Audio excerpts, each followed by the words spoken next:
तो देखिए यार, आपकी और मेरी तरह करोड़ों लोग इस चीज को मानते हैं कि भाई अगर किसी गाड़ी से सबसे तगड़ी आवाज आती है तो वो है सिर्फ सुपरा। लेकिन इसके आवाज के भी दो अलग अलग फैन बेस है, जिनमें की सबसे पहले लोगों को ये वाली आवाज पसंद है।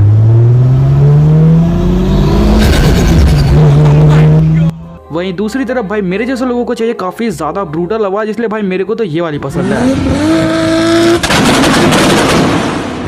ना। इन दोनों की आवाज सुनने के बाद लिटरली काफी सारे लोगों के मन में एक ही डाउट आया होगा कि भाई ये आवाज आती कैसे है। टेंशन ना लो यार, हम है ना, हम बताएंगे। सबसे पहले जो आपने आवाज सुनी थी वो थी टर्बो फ्लटरिंग की। अब ये चीज बेसिकली तभी होती है जब एक टर्बो चार्जर बहुत ही ज्यादा तेजी से घूम रही हो एंड आप अचानक से उसे पावर देना बंद कर दो, यानी कि थ्रोटल से पैर हटा लो। एंड जब भी आप ये चीज कर दो तो फिर टर्बो चार्जर अपने अंदर से बहुत ही तेज हवा को पास करती है, जिसके बाद हमें ये आवाज सुनने के लिए मिलती है।